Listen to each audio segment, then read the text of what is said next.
Everyone here tonight to the meeting. We have the North Iredell Color Guard with us tonight to present colors in a few moments.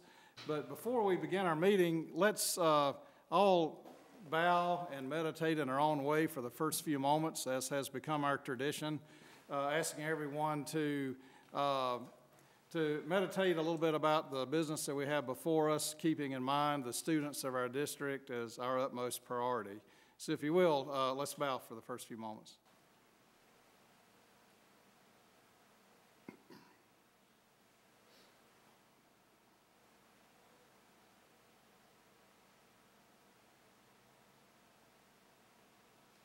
Thank you.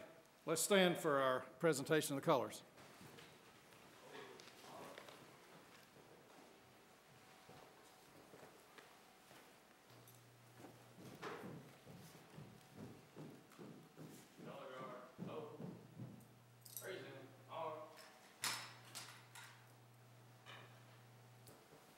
I pledge allegiance to the flag of the United States of America and to the republic for which it stands, one nation, under God, indivisible, with liberty and justice for all. Order. Arm. Right. Face. Forward. Arm.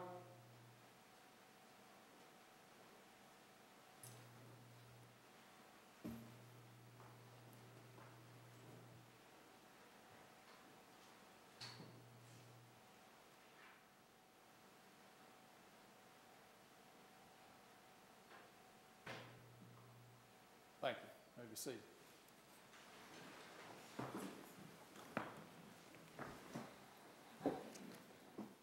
Mr. Johnson, I'll ask if you have any additions or changes to the agenda tonight. Yes. Board members, you'll find at your place a proposal from Jay Sherrill, who is our student from South Iredell High School that will be presenting a little later in the program tonight. And I'd also like to give you a copy of an addendum to the personnel report. This is the item that we spoke about yesterday, the coach at West Iredell High School, and we have him with us tonight. Later on in the meeting, we'd like to do an introduction for him as well.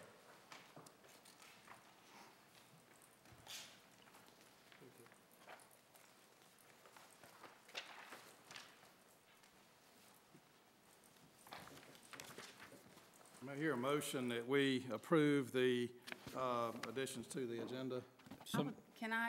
Is this an appropriate time to ask for another addition to the agenda? If there's any changes, yes. I would like a board member comment at the end of the meeting. Okay. It's addressed on the agenda. Is it? Yes, board member comments is on the agenda. All right, thank you. I'll make a motion, Mr. Chairman, Okay. to accept the amended agenda. Okay. Do I hear a second? Second. I have a second, Mr. Kelly. Any further discussion? Not all those in favor of the motion, please say aye. Aye. Any opposed? Okay, that motion carries. Sir, our agenda is amended then, as we said. So let's go ahead and begin then with our consent agenda.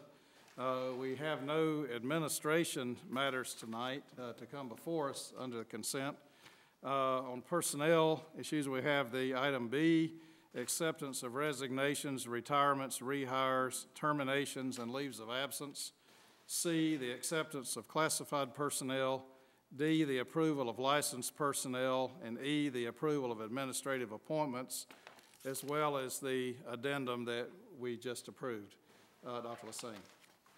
Dr. Cash, Mr. Johnson, members of the board, you have had the opportunity to review the March personnel report, and you have received the addendum, which was discussed on yesterday. Are there any questions regarding any of those items? Any discussion? Okay, thank you. Thank you. All right, we have also minutes from February 2nd, Committee of the Whole, and February 9th, Board of Education meeting minutes. I'll ask if there are no additions or corrections to those minutes, that we have a motion for approval of the consent agenda and the minutes as written. Sorry. There is a correction in my, on the Board of Education meeting minutes. The time, I was under the impression, let's see. Can we make a motion to accept the committee of the whole? Yes. I'd like to, if you're okay for a comment, come back with this. I'd like to make a motion, we accept the consent agenda plus the committee of the whole minutes. Okay, is there a second? That, Have a motion and a second to approve the consent agenda and the committee of the whole meeting minutes from February 2nd. Any further discussion?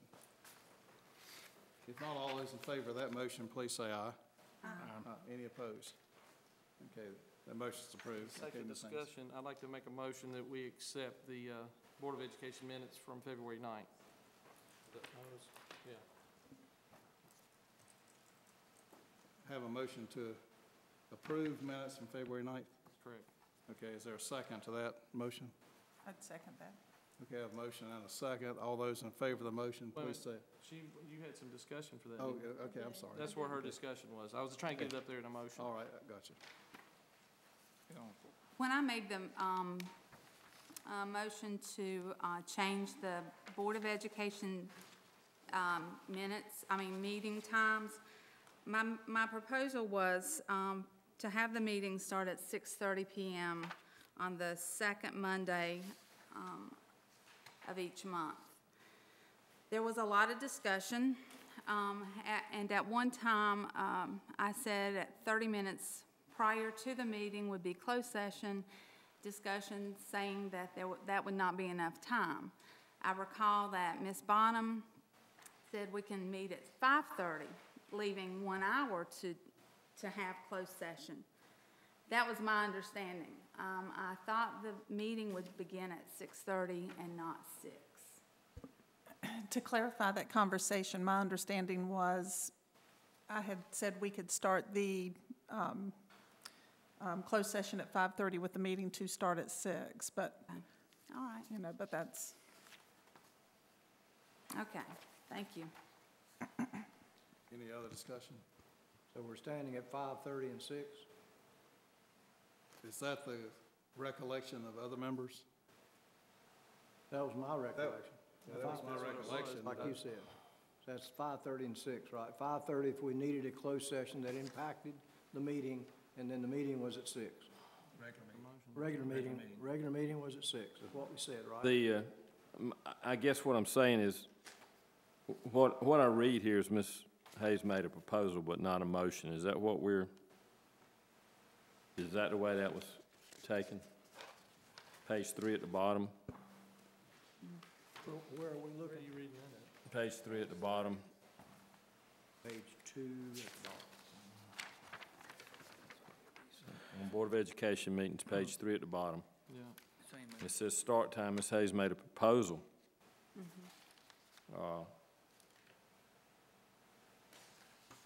but the actual action was different. The action was different. The actual different ended up 5:30 and 6. Okay, that was also my understanding. Right, okay. So I don't think there was a motion or a second. Just what I don't, That was a proposal, and here was the motion. okay. The motion was 5:30 and 6, which passed. Right. Is that what everybody else understood? Know what, everybody? Yes. Well, I thought when I brought it to the board, that was a motion. Well, I think the motion was made by you, and then during the discussion, Ms. Bonham proposed that conciliatory comment about, okay, why don't we start at 5:30 if we need a closed session so that it wouldn't interfere and basically cause us to have to interrupt a meeting in the middle with an audience here, and that we would meet at 6. And after that, that was the motion, as I remember, and then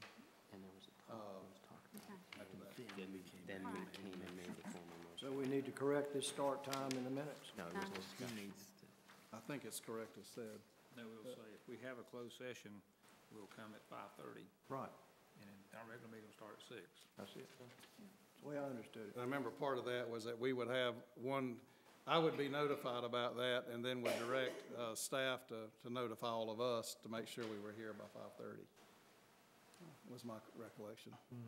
That was it. That's what I remember. All right, thank you. Just for clarification,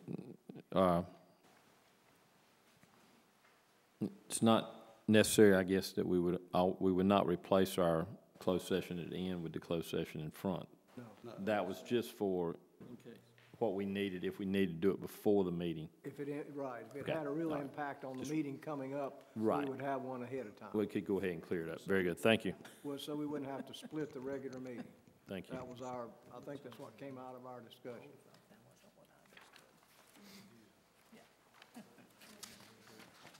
We have a motion to approve. Okay, so we have a motion to approve and a second. Any other discussion? If not, all those in favor of the motion, please say aye. Aye. Any opposed? Me, no. Okay, motion carries 6-1. All right. Mr. Johnson, did you want to make an introduction?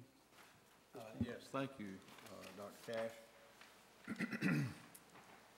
We'd like to introduce the young man that has been named by the selection committee at West Iredell High School for the head football coaching position there.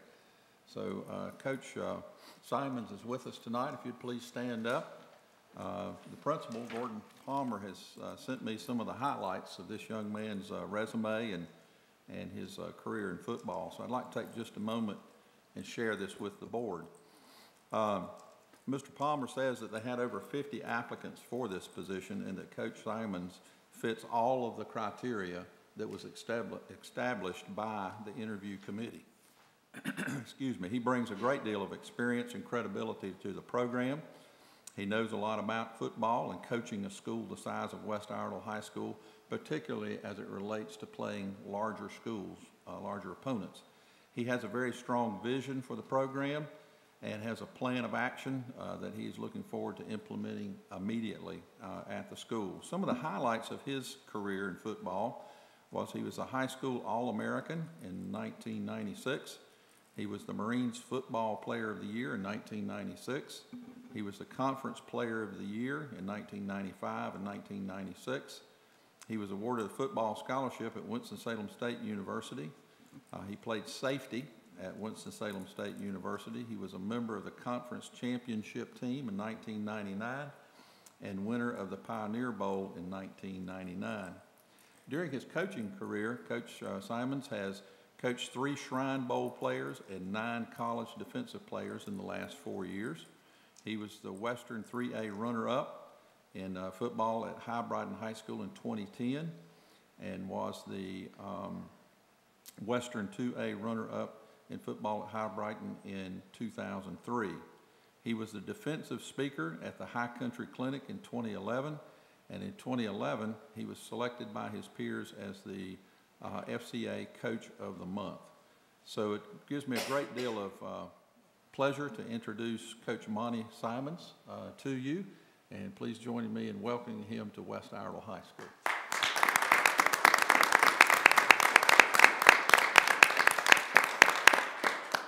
I have 2 questions to that, and I'm not trying to, is it Simons or Simmons? Simmons. It is Simmons? Okay, I didn't want to make a mistake when I addressed you in the hallway. And how can you do all of that when you're only 26 years old? Oh, okay. I'm sorry, I missed that. I was just going by looks. Thank you. Goodness. Okay, well, let's move on to our other recognitions then. Item 4A, the Pro Start National Premier Award, Linda Marshall at Katz. Mr. Johnson. Yeah, thanks, Dr. Cash. Ms. Marshall could not be with us tonight, so I'm going to ask us to delay this recognition until the April board meeting. Okay. All right, well, then let's move on to our non-consent agenda. We have item A, the Crosby Scholars. Mr. Johnson. Yes. Dr. Cash and members of the board, you heard this presentation last Monday night at your CAL meeting. We are very delighted to have a brand new partner with the Iredell-Statesville schools and the Mooresville graded school system. This is the Crosby Scholars of Iredell County. We would like to recognize the new director tonight, Suzanne Wegmiller. She was selected by the interview committee recently and will now lead this effort in our school system. She also has her colleague from the Crosby Scholars of Winston-Salem, Forsyth County, and these ladies would like to just give you a snapshot again of the vision that they have for Crosby Scholars of Iredell County. Ms. Wegmiller. Thanks for having us again at the official meeting. And since last week, I can report that we now have a Twitter account at Crosby's, let me get this right, at Iredell Crosby. I'm trying to remember all these myself.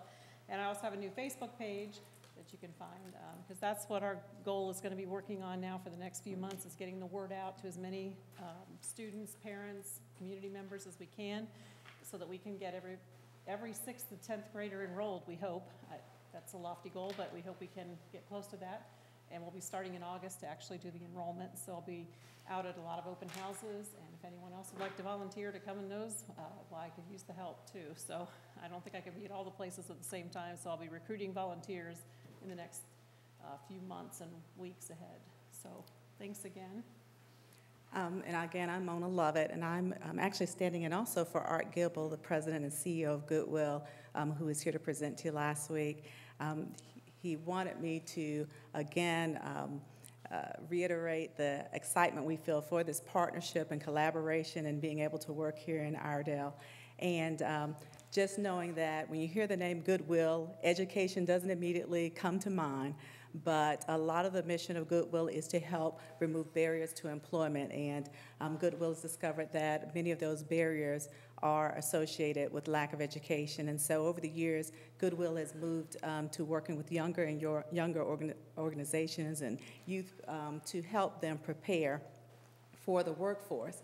And so he always says if he had to have started an organization, it would have been an organization like Crosby Scholars. So fortunately, we were already in existence in Forsyth County. We've been there since 1992 as a program to help students in Forsyth County prepare for post-secondary educational opportunities. And when we say that, we're talking about one-year certificate programs, two-year community colleges, as well as four-year colleges. In Forsyth County, we've had the opportunity to grow from being in just 2 high schools and 2 middle schools to, since 1996, being available in every public middle school and high school in the county. It's an open enrollment program, so any student who wants to be in Crosby Scholars is automatically eligible to be a part of the program. We don't turn anyone away, and our goal is to help them to continue their education beyond high school. We work closely with students, parents, and our community, as well as our school system, and work in tandem to make sure that we're doing the things that will help prepare our students for post-secondary educational opportunities. So it's an exciting program. It's an exciting opportunity. We're very glad to work with Suzanne to help get the program up and running here and to work with you and your community, because the official name is Crosby Scholars Community Partnership. And so Goodwill is coming in with funding and staffing to get the program up and going, but we will need the community as partners to make sure that this program is a success. In Forsyth County, we currently have 8,900 students in the program. We have students in grades 6 through 12. Last year, we graduated 707 seniors as Crosby Scholars. They enrolled in over 117 different colleges and universities, ranging from Leon's Beauty Academy to our local community colleges to Ivy League institutions. So it's a very, very broad range of needs that we try to address.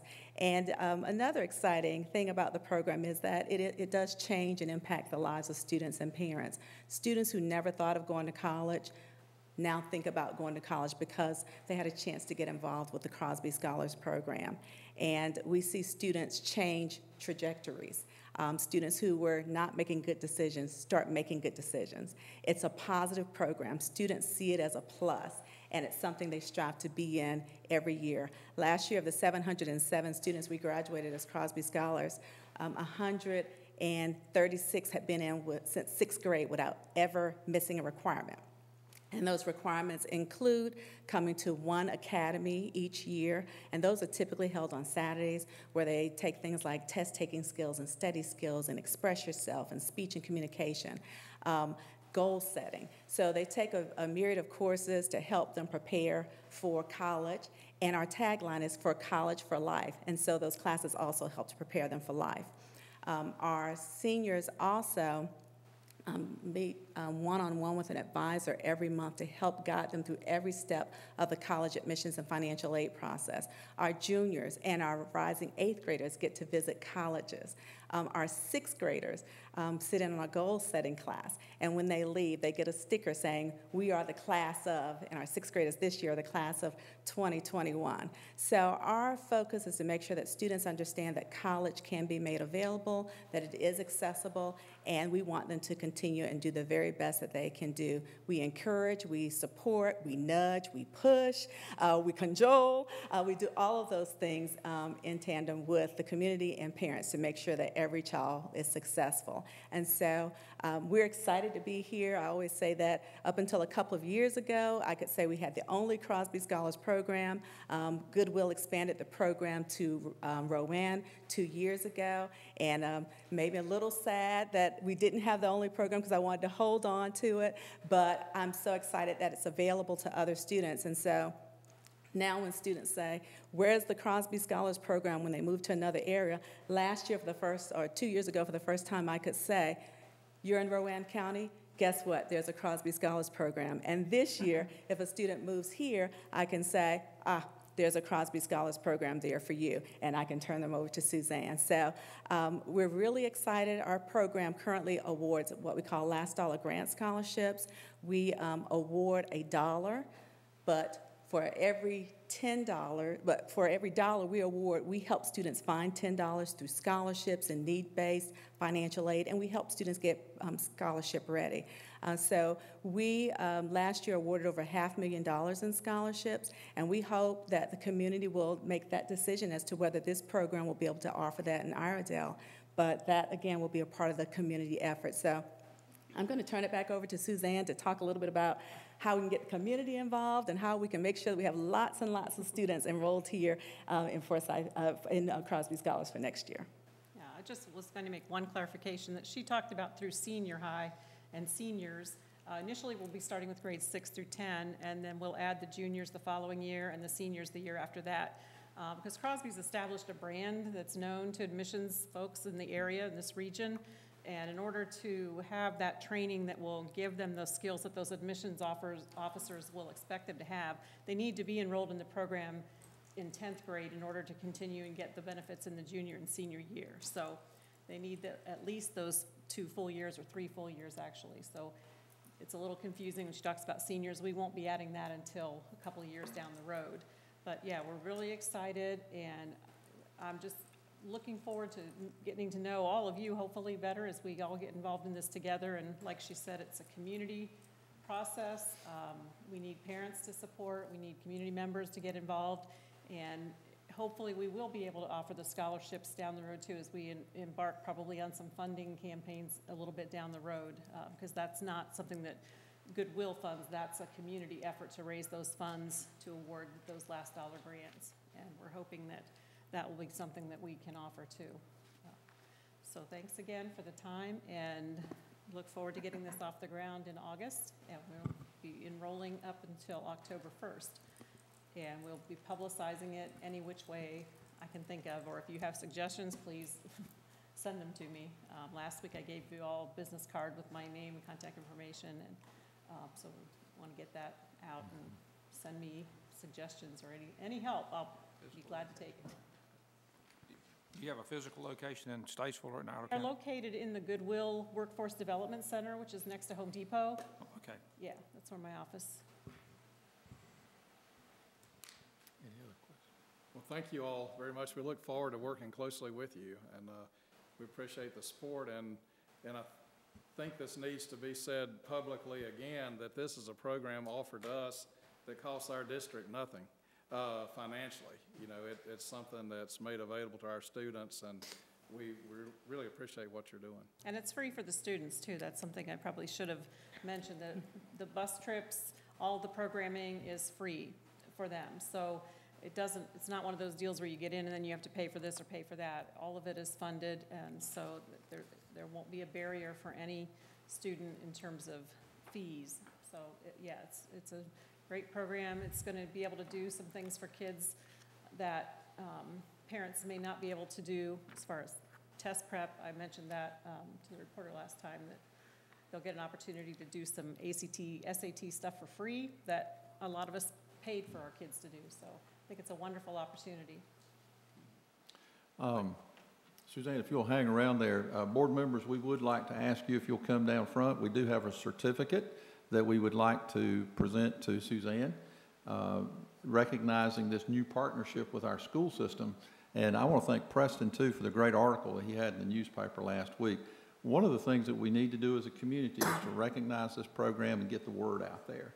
So if you don't mind coming up and doing a picture, we'll present this certificate, and it's just one more effort to get the word out to the public.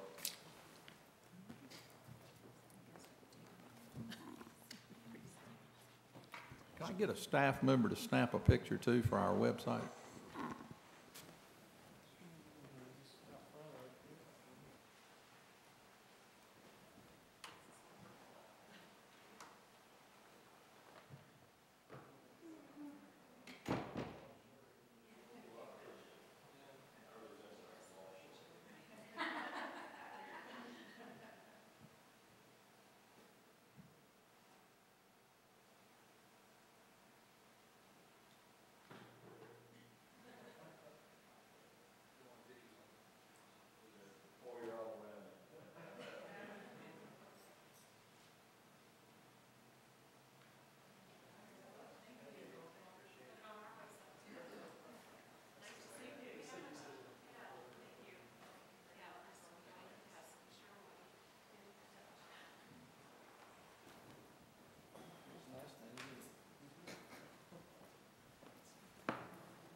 Next item on our agenda is the student advisor to the Board of Education proposal. It's Mr. Brady Johnson and Jay Sherrill. Right. Board members, I'd like to ask Jay to step back to the microphone. And earlier you found a copy of his proposal for your packet tonight. And Jay is going to walk us through the proposal that he's put together for you to consider a student advisor to the Board of Education. Jay?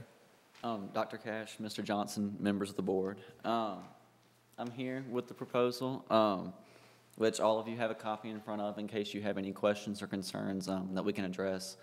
I know there have been some questions about certain parts of the language of the proposal, and I'm looking forward to addressing any of those that you might have, or any suggestions that you may have. Otherwise, I think that this is scheduled to be on a vote for tonight. But I would like to hear from all of you first.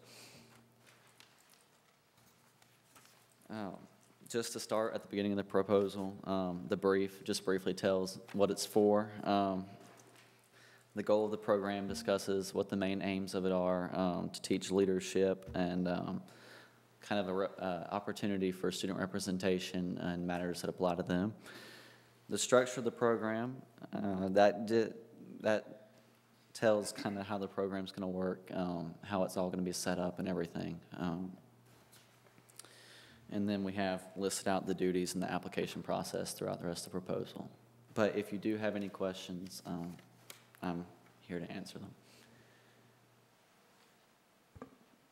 Let me go ahead. Oh, I was just going to say, Mr. Sherrill, have you spoken to any other students and got engaged their inclination to wanting to be a part of this and their excitement for doing this? Yes, I have spoken to students specifically from North Iredell High and Statesville High. Have not spoken to any from Lake Norman, just because I don't really live down that way. But I do go to school with several kids in the IB program who would have been at Lake Norman, who are also interested in this, and they think it's an excellent idea. Also, and then especially a lot of the kids I'm in the IB program with really love the idea. A lot of them plan to go into something where they can get back to their communities later on. And I think this is an excellent way to learn those skills that would allow them to participate in their communities later on in life. I have not spoken to anybody from West Iredell High School or Lake Norman, but I have spoken to somebody from Statesville, North and South. Let me mention here that I recognize there's been a lot of time and effort and money and paper and words spent on this particular proposal, and a lot of people have used their time wisely, I think, to go through it and look at it. I still have a lot of reservations, and I look at the idea of an elected board putting someone onto that board relatively arbitrarily. I also worry about the Pandora's box, as we've talked about many times before. And just between me and Jay, that was 15. 15. Okay? It's cut down Same a little thing. bit. Cut to it. Cut down a little bit. I understand. At this time, though, I'd like to make the motion that we do not accept this proposal to place a student onto the Board of Education at this time as proposed by Jay Sherrill at this time. That we not accept this proposal. We have a motion to not accept the proposal as written to have a student advisor on the Board of Education. Is there a second to that motion? I'll second the motion. We'll open for discussion. I would just like to start saying, you know, I know there's, I guess it's controversial, you know, on the board, you know, for different reasons. One, probably the biggest, is they're afraid of public perception, you know, and how things get reported out to, in the different media venues. How will the votes be taken in the paper? It does say here that this is a student advisor position. It's not saying that this is a voting position of any kind. I feel that it's our job, or it's my job, to train new leaders. You know, I want them to grow up to want to do this job, to fill this seat on this board. I think that's what we're about here on this board. This is an advisor role. There's some controversy whether or not this is going to go through student government, or is there going to be a separate application process. I think you stated in this new proposal here, I was just briefly reading through it, that there is a application process. There is, on the last page. Like a pretty extensive application process. You know, I think that's probably the better way to go as opposed to going through student government, because I'm just not sure that student government would be that interested. I would want somebody that's really interested in doing this job, you know, and really wants to learn. You know, how does politics work? How does the education system work? Again, if this isn't working, we can always vote not to do it. You know, 6 months down the road, if it's not working, we just say, that's it. We'll vote to not do this. Our job on the board is to vote policy, not procedure. I say that this is a great idea. Let's let the administration work out the nuts and bolts, and let's give the opportunity to these kids to learn about education. So I am asking my colleagues here to vote against Mr. Kelly's motion. I'd like to address Mr. Sherrill. Now, is this what we received in the email last week? Is this the attachment? Yes. Okay, because I looked at the attachment to see, I really don't like getting things the night of the board meeting. I really don't, but because we have a policy on that. But I read what was emailed to us last week, and I looked at it and compared it to the, now you've been with us December, January, February, and this month. And I'm telling you, Mr. Sherrill, you've had more floor time than a lot of issues. Well, except sex ed. Now, that was a biggie. But things that we've addressed with you, I think this is a work in progress. And we've asked you to do some, tweaking. You've deleted, you've taken out things we've requested. One of the things I really would like to hear from you at some point is, who is the director of the program? I know you've thrown Ms. Weiberg's name out. I really don't think the PR for the school districts, I would like to hear you say you've talked with some history teachers, civics teachers, to see if, that would be a resource for that director. Rigorous, I'd like to see, what that means, rigorous. I will share with you what I've gotten. I emailed the 4 counties that have the student representative. And what I received was positive, and I will be glad to share with you what I received. Some of their, how they use the students are a little bit different than what you're proposing. And so whichever way we go, I know you're persistent. So Yeah. I would still like to see it cleaned up just a little bit. And I know we do policy. But I know, watching this board for the last 8 years, if we don't get it done tonight or when we vote on it, I don't know if it comes back tweaked up. You know what I mean? Mm-hmm. So I'm probably going to vote with Mr. Kelly tonight, not because I don't want a student rep. I just want this, I want more details. Well, and to address your 3 points, first of all, for rigorous, as it mentions in the very top part of the application process, it lists out underneath it what all the components of the application will be. So I think that kind of defines what that means and what all will be required of the students who want to apply to the program. Secondly, for the program director, and it does state in the proposal that would be up to the administration.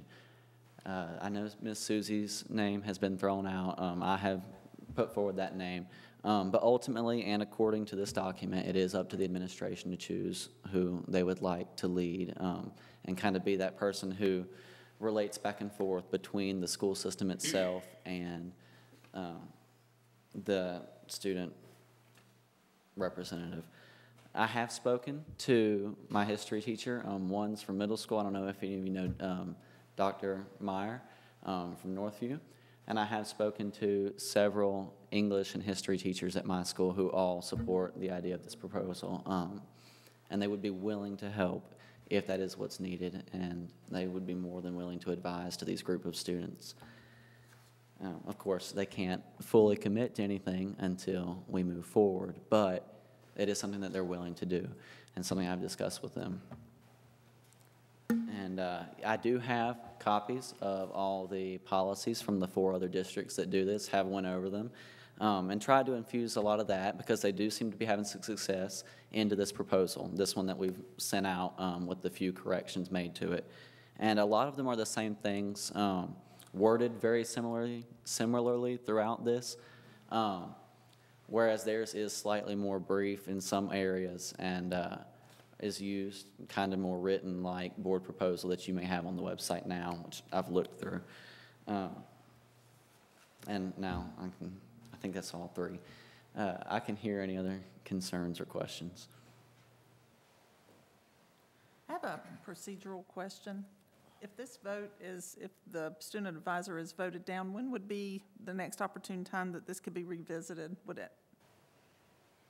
Well, since this is, as I would say, and this is one person's opinion, and I would like to make another comment too before we vote on the motion, but I would propose that we let the administration work with this as well, because I think this was a joint presentation by Mr. Johnson and Jay Sherrill, And I've understood from other discussions, because as Ms. Haynes says, there's been a lot of time spent on this issue.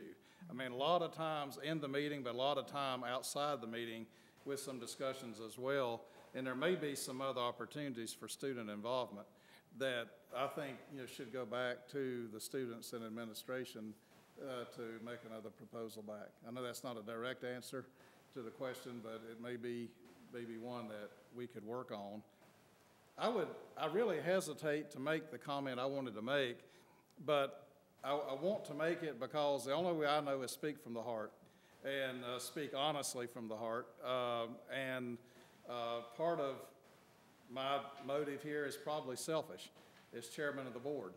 But I think it's no surprise to anyone who's watched actively the operations of this board to realize that we have a different functioning board since this last election than what we had before. And I'm saying that in a positive manner, and I hope my board members will take that as a positive move. We've got different ideas that have come to the board, different personalities that have come to the board, and there's a growth phase on any board where they have to get used to each other, used to working with their different personalities, different ideas, and I think we're making progress. I think we're making a lot of progress, and I applaud that. Everybody is bringing ideas together, and I think there's been some discussion about this particular issue where we've all come together with different ideas on maybe why most of us, at least I think, will show in the vote that we're not so sure this is the proper timing or the proper manner that would best help students be represented. But part of my concern, and I've spoken to some of the board members about this, I've spoken to Mr. Johnson about this, that it's very difficult for me as chairman right now to make sure that I represent and protect the integrity of this board as the person who speaks for the board a lot of times publicly, although we all have a voice, and when I speak, most of the time, is speaking as one member of the board, but occasionally I'm speaking as chairman of the board. I want to be absolutely careful, as I said last month, that when I speak on behalf of the board, that I do represent the board's opinion. And I find that that's really challenging sometimes because we have differences of opinion when we come together. But it scares me, to be quite honest, to bring an additional advisor, member, however we want to say it, but from the original proposal as I understood it, and even as it has developed over time, I'm still not quite sure in my own mind how that advisory role affects the operations of this board in our meeting time, for instance. And as difficult as it sometimes is to handle proper procedures, and we have our attorney here now with us to help me with procedural matters, because I admit I'm not well versed in that all the time. And it kind of frightens me to have another member come on here that may be an advisory model, but how that would affect the actual discussions and operations of the board. And I'm just not quite so sure, as Ms. Haynes says, I'm not quite so sure I understand that exactly. The other thing that may be discussed here in the comment section is the fact that we're not absolutely sure your proposal, even though it is a student proposal, but whether or not it represents a large portion of the student body or just an aspect of the student body. So those are things that we're just not completely clear about. And I think, as Mr. Kelly said early on, my biggest concern, I agree with him, is how the public will perceive this. Even though we may understand what we're doing, when you have an elected body that brings an advisor from one area to that board, I'm just not quite so sure, even though it's been done in other districts, how proper that is. And if I vote for it, I want to be absolutely comfortable that it is in every respect the right thing to do. And I'm just not quite to that point. But I say all that with the idea that I don't think any of us are against hearing from students, hearing student ideas, and we definitely take student considerations into every decision we make. But we just have to be extremely careful as to how we go about that process. And that's the reason I will be voting along with the motion tonight. Jay, I applaud you, Jay. My daughter is the president student body at West Iredell High School, and I did talk to her about this a little bit. She just told me that she wished it had been started when school started. We get so many things brought to us in the middle of the year, middle of the stream, and like I said, she's leaving. She's a senior this year, so she will not be able to participate. But she liked your idea, but she just said, why didn't y'all start it sooner? And that's the only reason that I would like to see the program finished in the summer and bring it to us to start when the school year starts, if you're going to do it, and start off with the new year. That's my biggest agenda. So, and that's far from West Iredell, so they do know a little bit about it, and I've had her to express some concern in politics and what we do, and like Ms. Bonner said, I echo exactly that. But right now, I'm not ready. I want you to start. I like you to start when the school started. That's my opinion. So, Yes, sir. I applaud you for what you've done. And it would take a couple months before we could really get, one student from each high school program to choose a representative to sit on the board for a little while. That would definitely start with the new year. So I think you definitely have that to the advantage that it would be beginning with September. It wouldn't necessarily be trying to find someone right now to hold that place.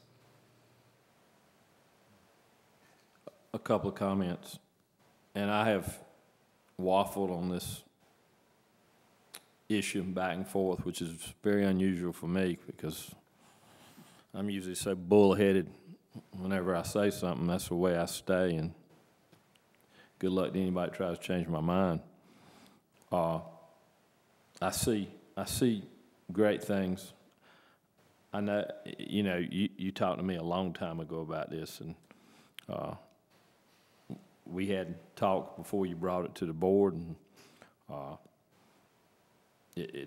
but the problems I'm seeing is sustainability. One thing that's really bothered me is you've been here 4 or 5 months, and I've not seen a single student other than you come to the board meeting to speak or to support you. I've not seen any teachers come with you to the board meeting to speak or support you. That bothers me. The fact there's only 4 out of 116 districts, 4, is that correct, that are doing it? 4 out of 116 districts that are doing it, that bothers me a little bit. And I feel, I see things that I'd love to say we need to change this or change that or tweak this or tweak that. But your proposal, and I've read through it and I've underlined it, constantly says student representative to the board. Ms. Bonham, you used the word advisor. Is it? It says advisor on our sheet. Where's that at? Did I miss that somewhere? Well, this is, Yeah. It was in our packet. Which page? Where it's agenda item VB. Oh, that's, V as in but I'm talking about in his proposal. in his proposal. Oh, Well, and All I see is student representative, student board representative, student representative, student representative. Anyway, that word, I think we've got to look at the proposal you've got, and we've got to talk about this proposal. That's where I'm at from that, and it says student representative. I'm not sure right now that I can support this document here, and the fact that we're just not seeing support overall from especially other schools. Well, even from your school, I've not seen people here. I would love to see our youth get involved. So I really question sustainability about it. Or is this something that's going to be a one and done, like going to Kentucky? We need to have a feeling that this is for a lot of students. Ms. Bonham, I think the answer to your question is a board member from the, correct me if I'm wrong, which I usually am, a board member from the prevailing side would have to ask for reconsideration of the motion. Is that correct? If this motion is voted in favor of, then yes. In order for it to come up in this meeting again, a member from the prevailing side would need to ask for reconsideration. Or, I thought it was for a certain length of time, is that? Yes, yes, you are correct. So, we Yeah. couldn't bring it up next meeting No.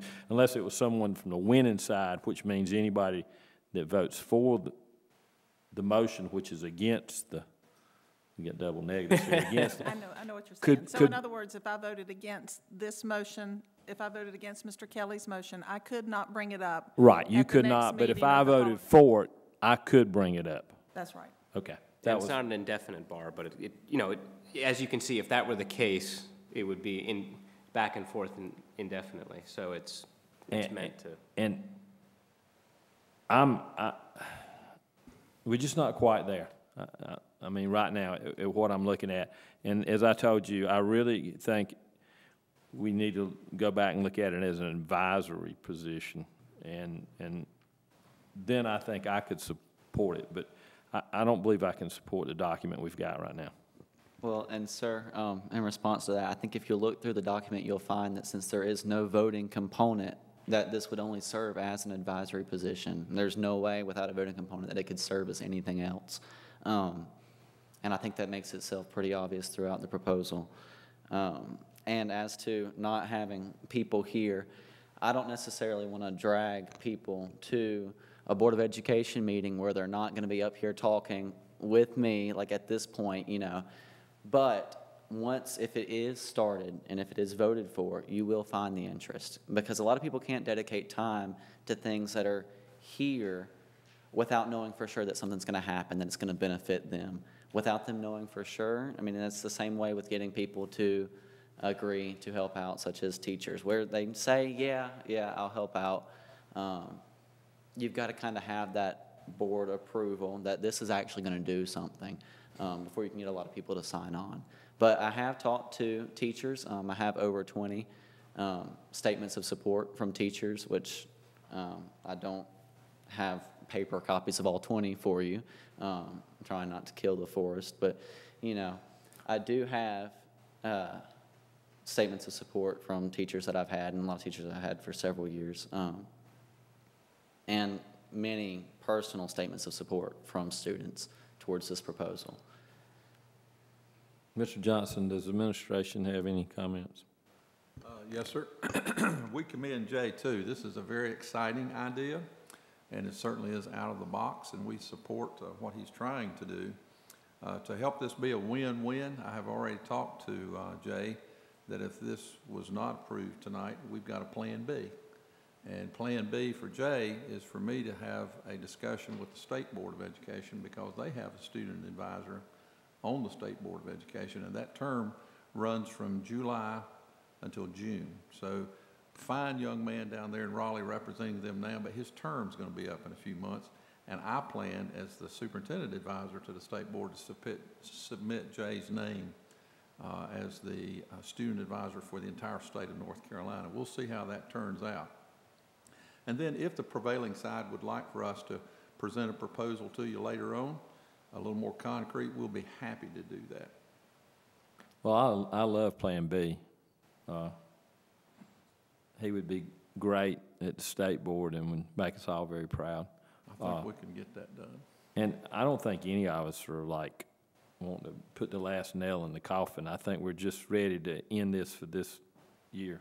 Yeah, let me ask the attorney, can the one that make the motion call for the question?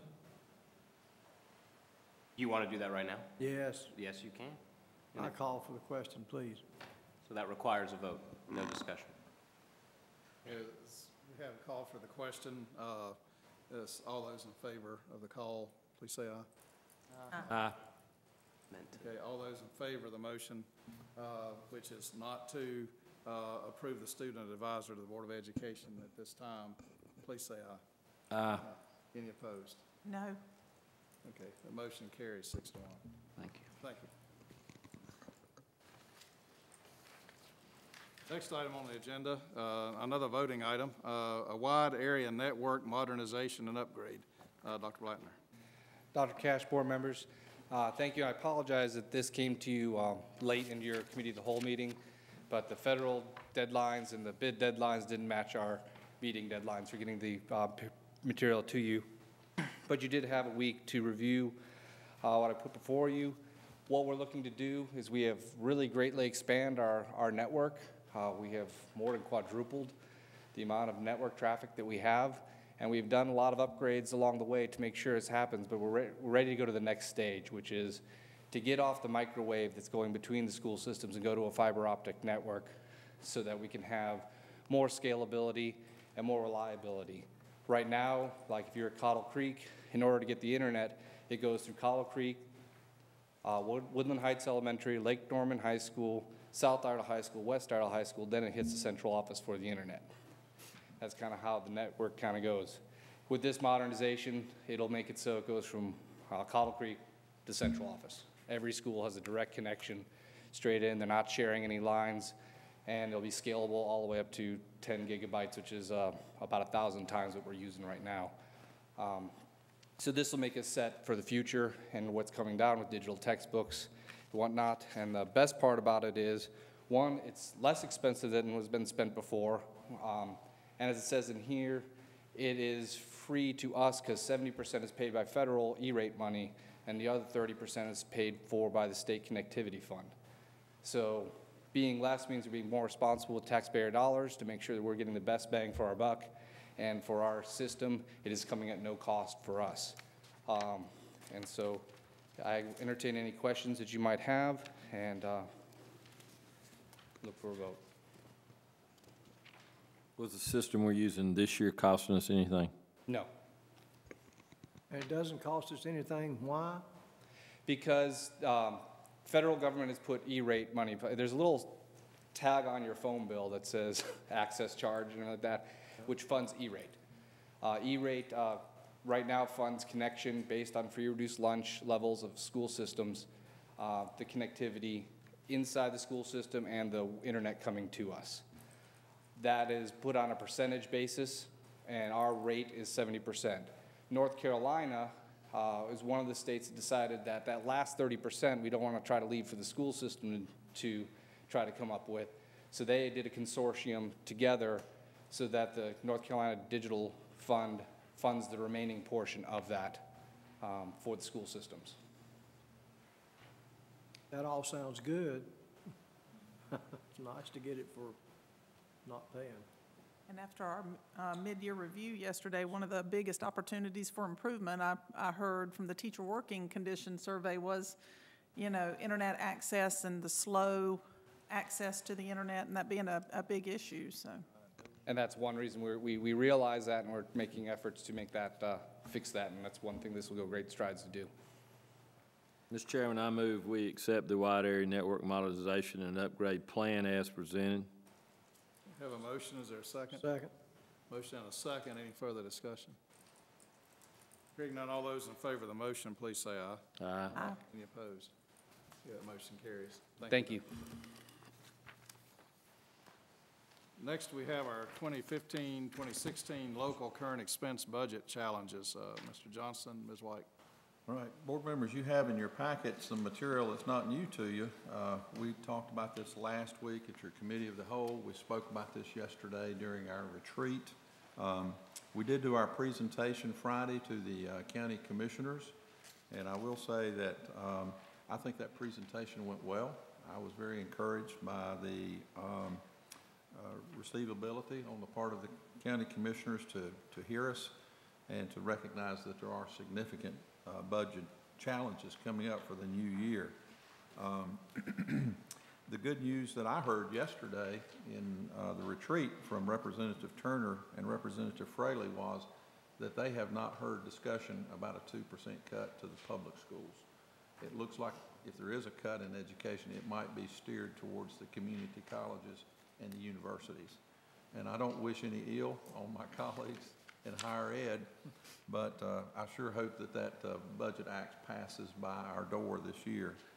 We also heard some good news yesterday as it relates to driver's education, which is one of our big funding gaps. And what we heard from the representatives again yesterday is that the driver's ed portion of our budget hurdle might be taken care of this year by the General Assembly.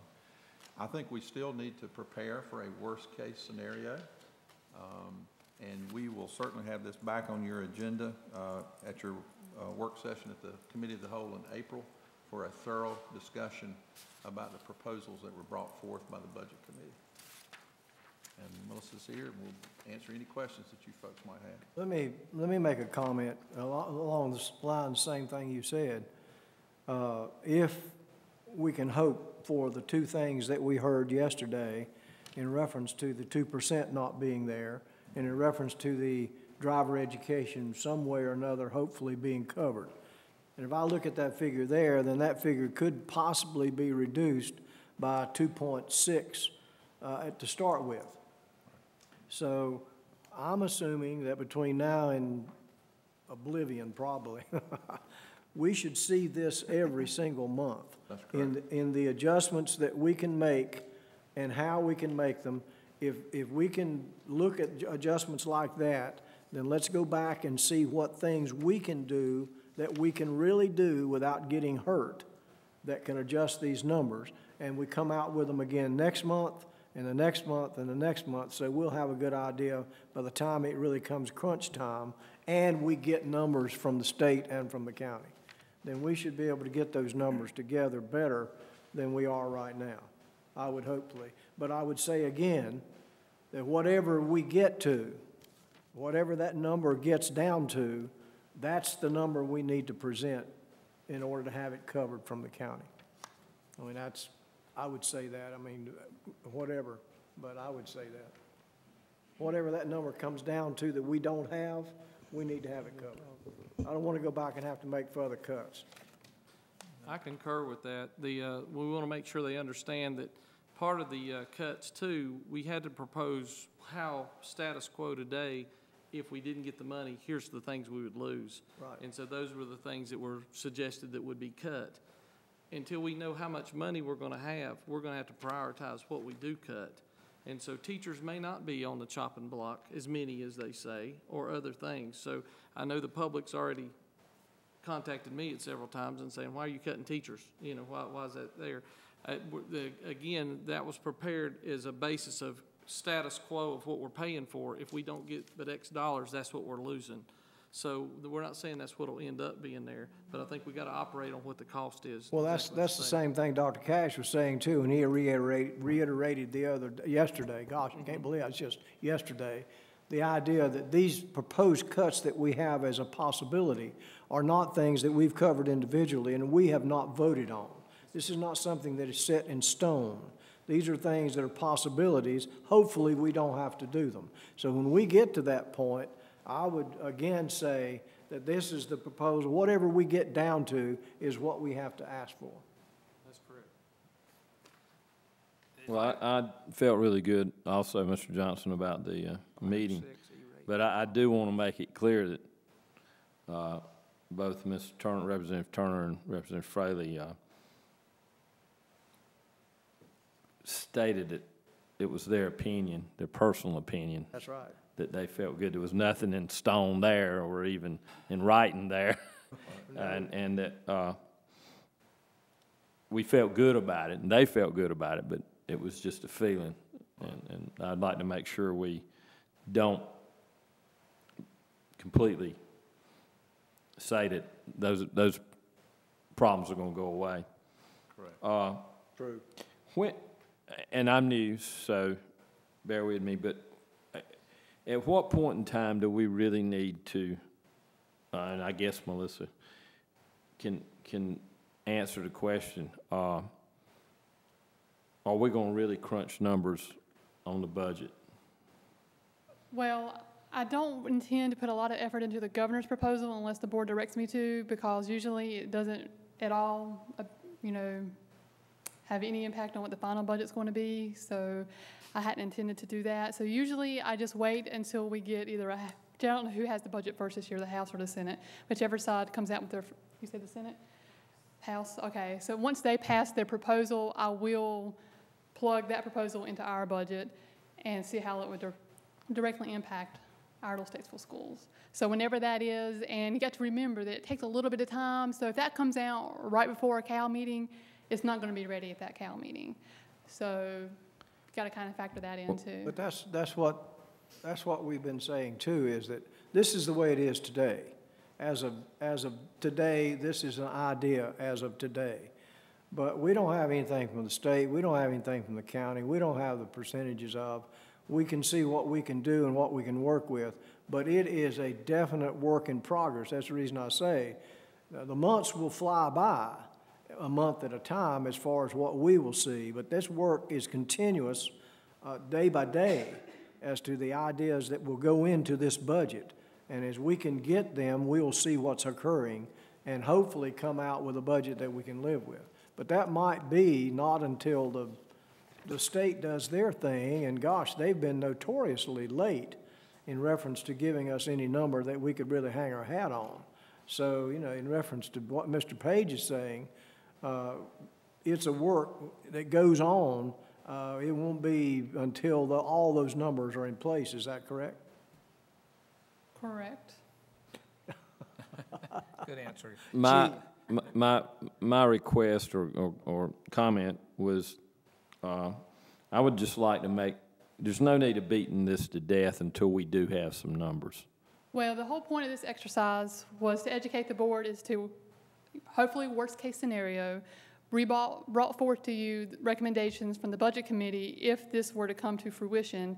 And it's up to the board to decide if they want to make decisions or just have discussions based on worst-case scenario, or if you want to wait to have any discussions on possible reductions until you have, in your opinion, in my opinion, maybe some more hard and fast figures. And that was my question, is at what point do we want to really get down and start throwing our ideas out and listening to y'all's ideas? I mean, it appears to me that this is way early in the game.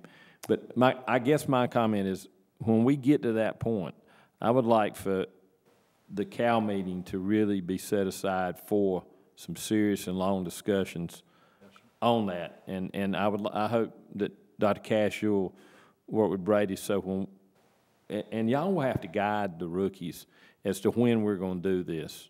But I do hope we have time, and time is set aside for a good work session on that. But those things, I may add that, but those things we've already started. That's like the last time it came up when we just have a general idea.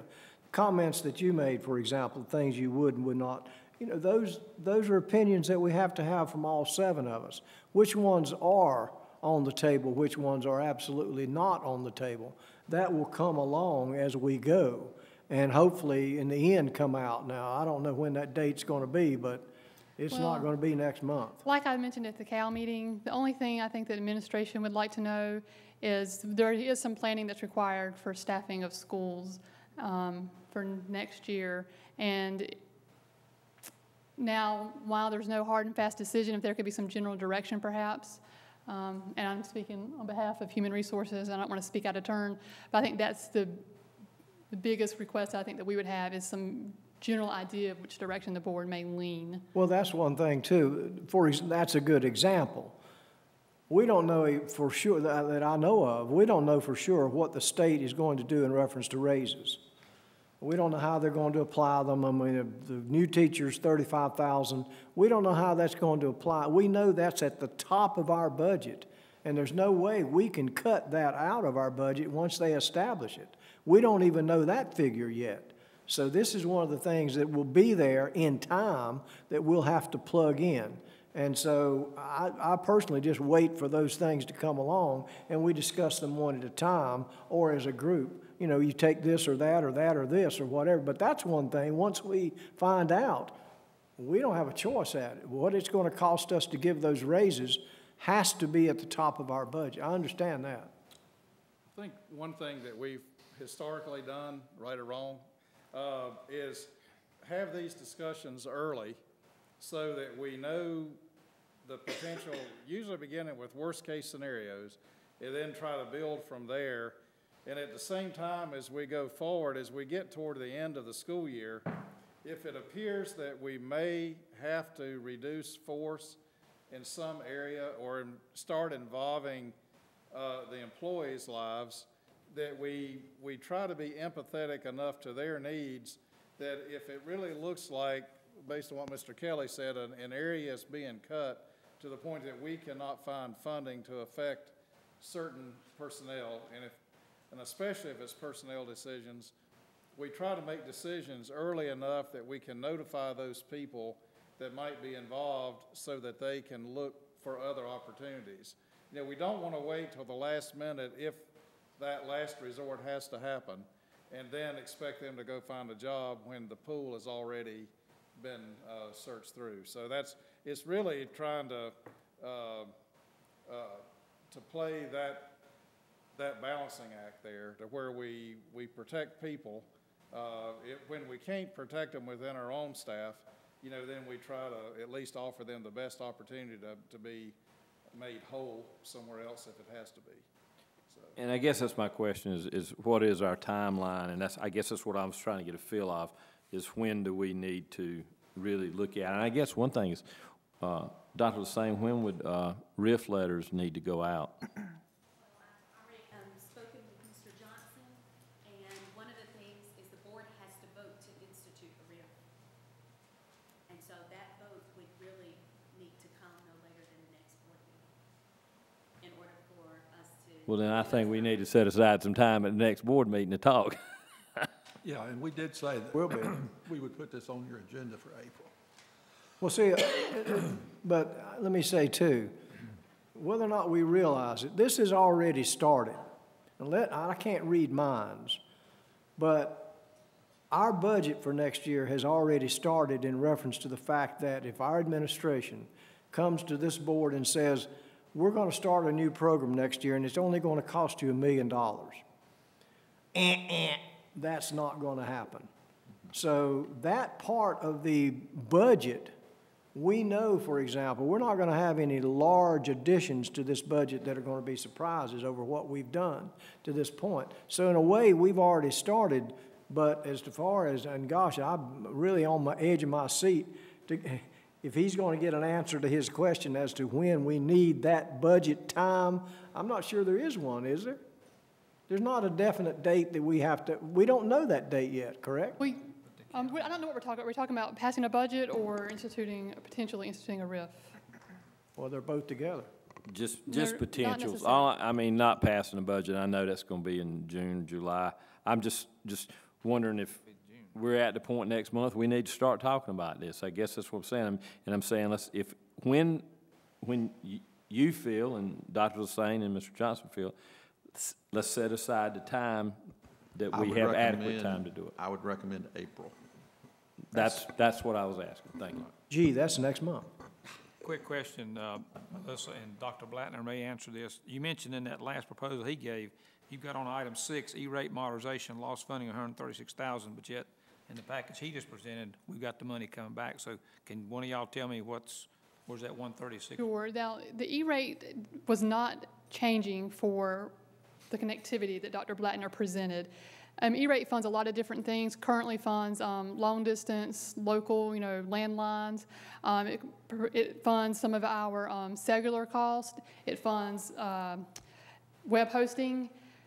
Those things are the ones that E-rate has changed. There's no change to the funding for connectivity, but it's no longer going to fund any reimbursement for web hosting. It's going to scale back the funding and eventually phase out funding for local and long distance, and it's no longer going to provide funding for most of our cellular expenses. So there are some components or really one component that really has no change, and there are other components that do, and that's what the $136,000 is. But that 136 actually is not tied into what his proposal, No, sir. his money. No, sir. So there are categories of E-rate. Is that what you're saying?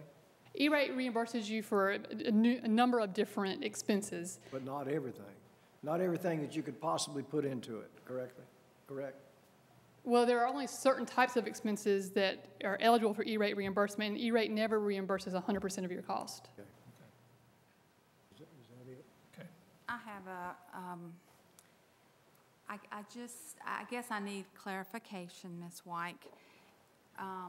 You're wanting to know, this is what the administration, you guys have met, and these are what you feel are your essentials or must-keeps. Not necessarily. These are just the challenges that we know we're facing. If you'll recall, particularly number 2, when it talks about the expiration of the I-3 and the park grant, in possible reduction scenarios that were given to you from the Budget Committee, that was one of the things that we recommended not continuing.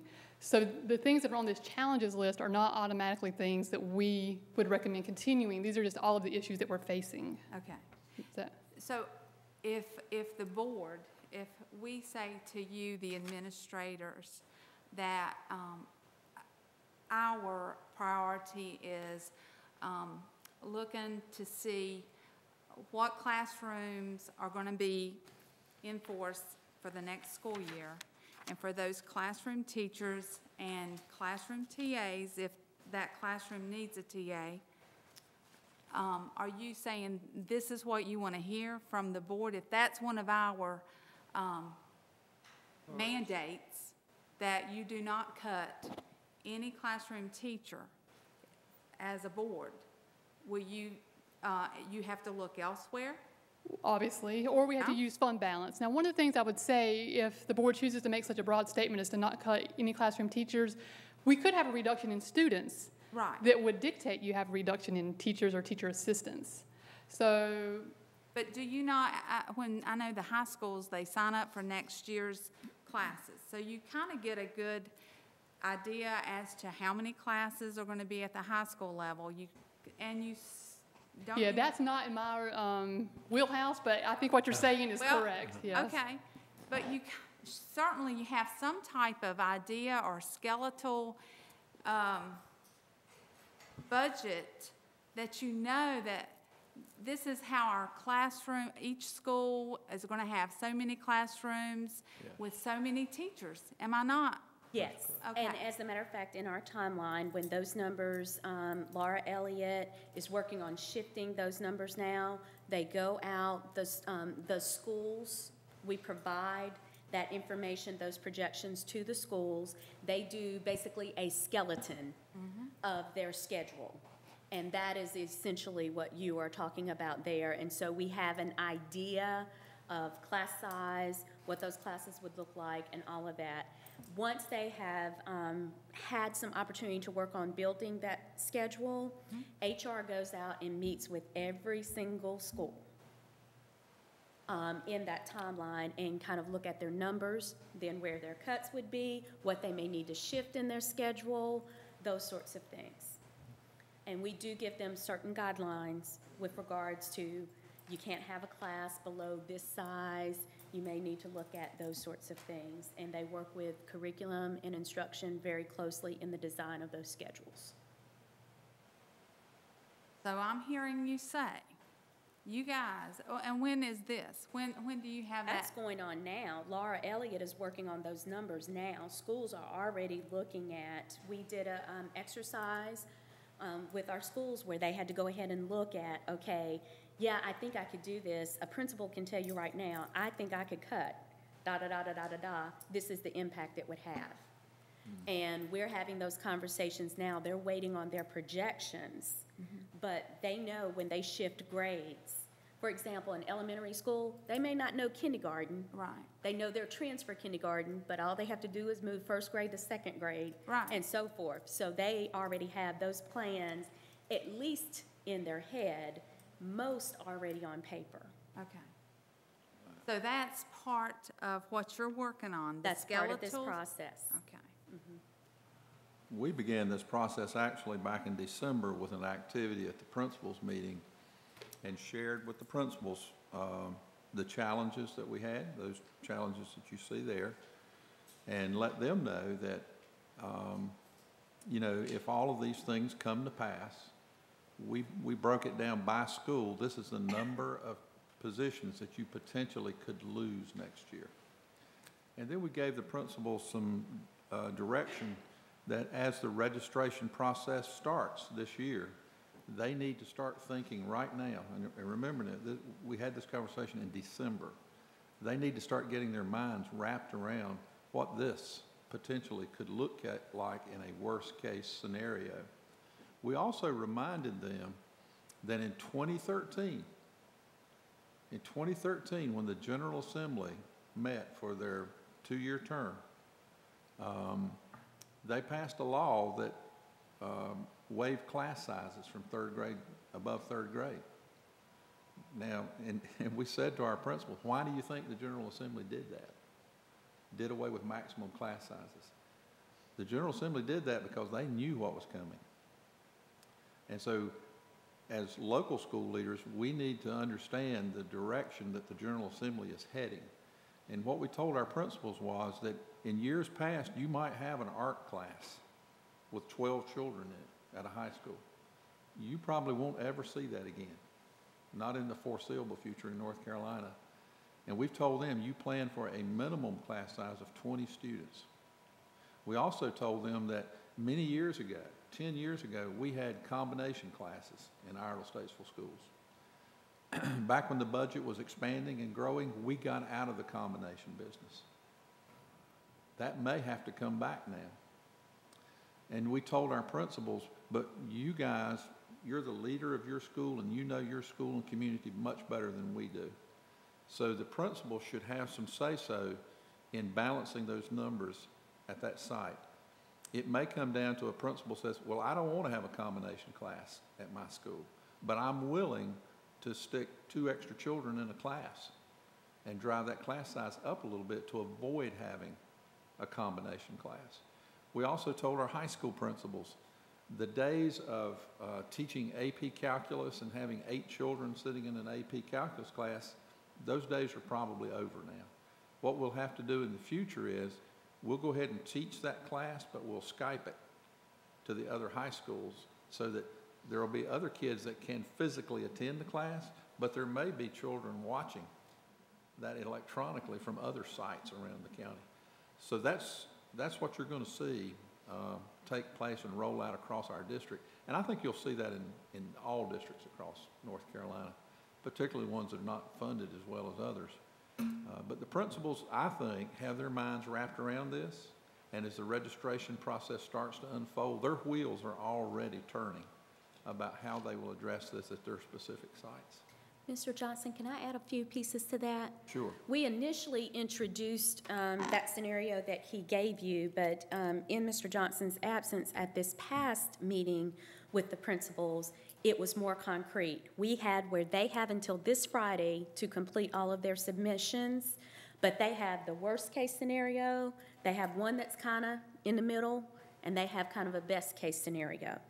And the principals are responsible for submitting what they would do at this point in time. We're not going to hold them all the way. We know that things change, but they are responsible for submitting those 3 scenarios.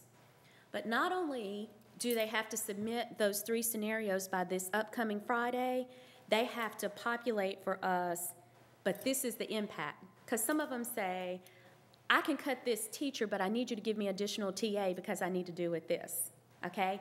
I can have a combo class, but I need you to understand there's something different with this 7th grade class that needs to be addressed. So they're giving us all of that data, where they would cut, how they would make it work for their school, and what would be the impact of those cuts on their school.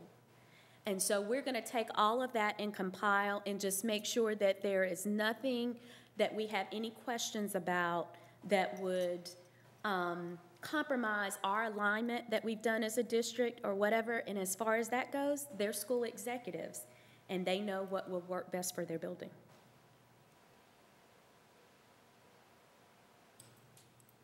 Other comments or questions?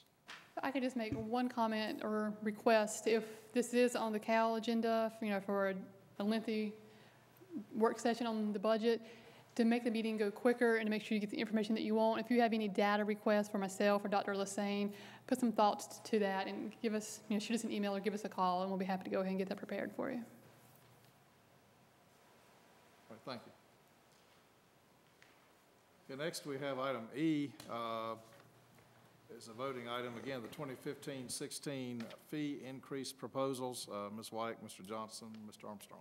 All right, board members, we presented a couple items last Monday night at your committee of the whole, and if If you're not comfortable with these items being here tonight, let us know. We can table these. But we did talk about the possibility of raising the driver's education fee. The state of North Carolina will allow us to charge a maximum of $65 per student. We're currently charging $55 per student. That has gone very well in our district. We have very few parents that have filed an application saying that they could not pay that fee, so the collection rate is very high. We don't know if the state is going to change that number, that $65 maximum, but again, we feel like with the budget constraints that we do have, we need to probably fall in line with the state maximum and raise that fee to $65. The second item you see is child nutrition, and as you know, the Healthy, Hungry-Free Kids Act of 2010 has mandated lots of regulations for the child nutrition program. So we are recommending that you increase the K-5 meal prices from $2.30 to $2.40, and the 6-12 from $2.45 to $2.55. Breakfast prices will remain the same at $1.35. And then the third bullet on your memo, when we talked about athletics last week, the staff and I, when we reviewed this morning, we wasn't sure that you wanted this one brought forward tonight or if you wanted to table it along with the high school recommendation that we talked about last week or not. But our middle school principals have told us that they are having a hard time paying the bills. The cost of running athletic programs continues to go up. We have to have officials at all of the games. They have equipment that they have to keep up. So there's a lot of cost associated with that. So our middle school principals have asked us to consider raising the admission fee, the gate price, to $3 for adults and children next school year. So we'll be happy to answer any questions you have about these three. How much is that gate fee now at the middle schools? At this time, the gate fee for adults is $3 and $1 for students. And then I did just looked at the neighboring counties, and the majority of them, over 90%, have $3 for all their athletics and $4 for football. And it's the same for children and adults? Yes, it would be just like a high school game. If you're in school, you're school age and to 85, you're going to pay $6. And so our middle school principals said just have $3 across the board instead of trying to do 3 and then 4 for football. And that is a bargain, because at the middle school, you know, we play 2 games at every venue. So the only comment I have is I know I've gotten comments, a lot of comments on the fees to go to the athletic events in reference to the families. Right. You know, when you have a member of your family that's playing, everybody wants to go see that person play, whatever level they're on. And if you've got 3 or 4 other members in the family, that adds up. It's like going, well, it's not like going to the movie, but it does add up for that family. And to the point that they sometimes can't go. They can't go see their family member participate because of the fees. So that's the comment I would have, to raise it. I know they have to cover it and things like that, but to raise it, I don't want to cut out families going to see their kid participate. I'm going to be honest with you, Mr. Kelly. People do what they want to do. They will pay. When we have the tournaments and we have $6 across the board, and I'm usually at the gate at those venues, they pay for coming to those games. Right now, we're getting to the point at the middle schools where safety is becoming an issue. Our folks cannot afford to do reconditioning, so then you have a safety issue and you'll have injuries. When we do audits on our helmets and our shoulder pads, that expense has to be paid, and our principals, they don't have anywhere else to get the money. The middle schools do not generate the funds that a high school can generate. The officiating went up really expensive this year, And I also go a step above and have athletic trainers at all our middle school football games. And we have to pay those folks also. But there are a lot of expenses. And we'll remind the board also that the board did vote to increase the per mileage charge for using activity buses last year. And the vast majority of the activity buses are used to transport athletic teams. So we've automatically increased the cost of these schools to operate athletics without giving them the opportunity to increase revenues to offset increased expenses. So just consider that too, if you don't mind. And Richard, correct me if I'm wrong, but we do offer a perfect attendance pass? Yes, we have a lot of students that have perfect attendance, and those students are admitted to all of our games, athletic, except playoff games, We still free of give charge. a discount card to senior citizens. Yes, sir.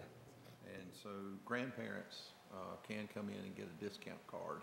They actually, yes, they'll get that, it's like a gold card. They actually, it's admission free. It's free unless they lose it and have to get a replacement. And have to get a replacement. Iredell County does a lot for making sure people get to athletic events. When I hear from a social worker, and Mr. Keller, I have heard from social workers in the summer on those large families that you mentioned, and I will prepare a pass for them to make sure, and no one ever knows the difference for them to get admission. So if a family is in dire straits, if they call my office and say, I need help with my family, I've worked with them since I've been in this position, getting them actually free admission to the games, because I don't want that family not being able to watch their student athlete participate. My only question is $3 enough? I mean, that sounds very cheap to me. It is cheap. Especially for football. That's with 2 football games. We wanted to make it affordable. And so the biggest difference a parent will see is $2 additional for that student that wants to go to the game. So we're saying $3 for everybody for football and basketball? Yes, sir. Soccer. Every sport? All of our middle school athletics. All sports that charge admission? Correct. And all the middle school athletics except cross-country charge admission. And you've talked to all the principals and athletic directors, coaches, and Yes. they're all for it. They're struggling right now, and they said, we need some help somewhere. Because when we went up, one of the things, when we went up on the fees to the mileage, that really impacted them. And then I just got a real shock this past fall when football officiating went up. And it sent us into a tailspin with athletics.